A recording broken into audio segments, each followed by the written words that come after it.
The Brooklyn Nets may have the same roster as the one that started this season, but today's Nets are an entirely different team.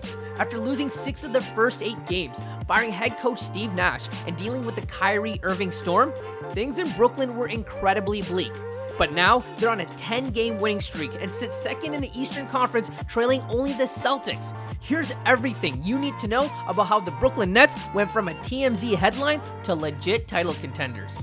Brooklyn's renaissance didn't happen overnight, but there are 3 reasons most responsible for this incredible change. Their new coach, Jacques Vaughn, the incredible play from their big 3, and their unexpected contributions from off the bench. Let's take a look at these one at a time.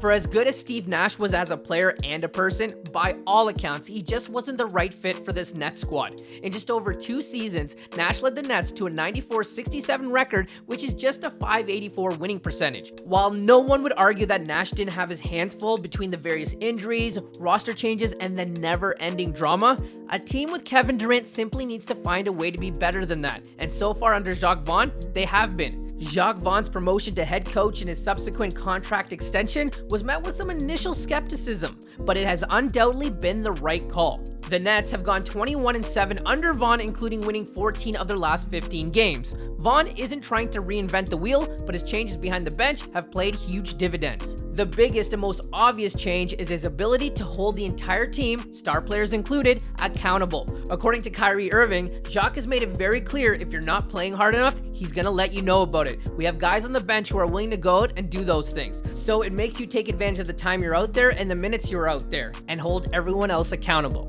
Accountability was a huge point of emphasis for Kevin Durant and something he desperately wanted and failed to get with Steve Nash. When discussing his trade request this past summer during an interview with Chris Haynes, KD said he told Nets owner Joe Tsai, "I want to work on more shit. Hold me accountable. Get on my ass and film if that's going to help get on everybody else's head." Vaughn got the memo, and it's paid off in a big way. This change, along with a focus on simple and actionable analytics, has dramatically changed the Nets on both ends of the court. Vaughn utilizes the team's coaching analytics team to show players real-time data and video that unbiasedly illustrates what they're doing well and not doing well in actual game situations. For instance, Irving and Simmons were alarmed to find out how badly they were being out-rebounded in box-out scenarios. With this knowledge presented to them, calmly and fairly, both players have improved dramatically in this particular facet of their game. All of these things add up, and the Nets simply aren't the same team as the one that started this season or ended last year's. Last season, the Nets were 10th in offensive rating and 20th in defensive rating, and currently they're 5th and 14th respectively. That right there is the Jacques Vaughn effect, ladies and gents. But of course, coaching can only get you so far, and players have to do their part, and they have absolutely bought in. Just about everyone has improved under this new coaching regime, and it starts at the top with the team's big 3.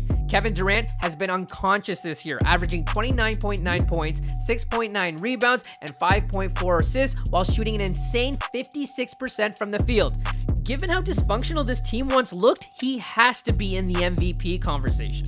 Then there's the turnaround of Kyrie Irving. Irving's off-court actions put his career in serious jeopardy, and there were credible rumblings that he might have played his last game in the NBA.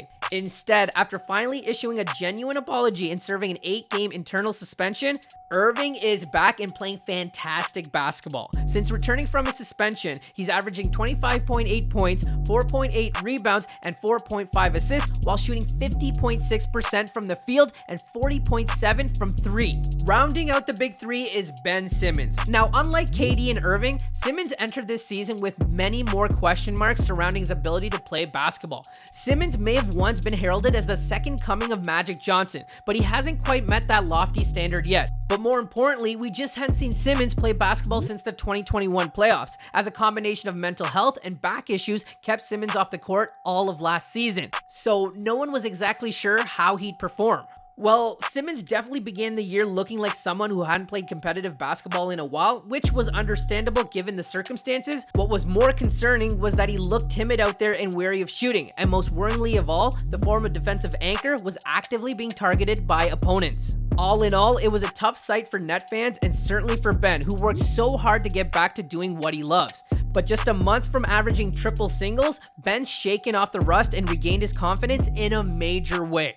Simmons has increased his averages to 8.3 points, 6.8 rebounds, and 6 assists per game. And while his increased involvement on offense and willingness to shoot is a welcome sign, it's his improvement on the defensive end that has been the biggest help to this Nets squad. Not only did he basically neutralize Donovan Mitchell during their latest Cleveland matchup, but during this 10-game win streak, Simmons has a defensive rating of 109.9, second only to Nick Claxton for best on the team. While the big three are leading by example, a championship caliber team needs a reliable bench, and the Brooklyn Nets have certainly got that. A whopping 13 players on the Nets are playing at least 10 minutes a game, and they're so deep that Patty Mills has effectively been left out of the rotation. The biggest reason for this is the re-emergence of former bubble god TJ Warren and unknown sharpshooter Yuta Watanabe. Warren had his best game as a Net last week, scoring 23 points in 27 minutes off the bench on an efficient 9 for 14 shooting. The Nets gambled that Warren could get back to the player who averaged 31 points in the bubble before a devastating foot injury derailed his career, and so far, it's looking like that bet is paying off. And then there's Watanabe, a non-guaranteed player who just so happens to lead the entire NBA in three-point shooting percentage. He's far and away the best shooter in the fourth quarter, with an outstanding 68.4 shooting percentage. For context, the number 2 shooter is Trey Murphy at just 56.8%. Watanabe may not play a ton, averaging just 19.5 minutes per game, but when he's on the court, he completely changes the temperature of a game. The Nets have been through hell and back this year, but things are finally where their management and their fans expected them to be. The numbers speak for themselves, but more importantly, they look, feel, and act like a real contender. With the Nets, you can never count out the possibility of more drama, but if they can somehow avoid it, they have a real shot at winning a championship. And considering how badly they started this season, that in and of itself is an incredible achievement. If you enjoyed the video, be sure to drop a like, turn on notifications, and of course, subscribe for more videos if you're new.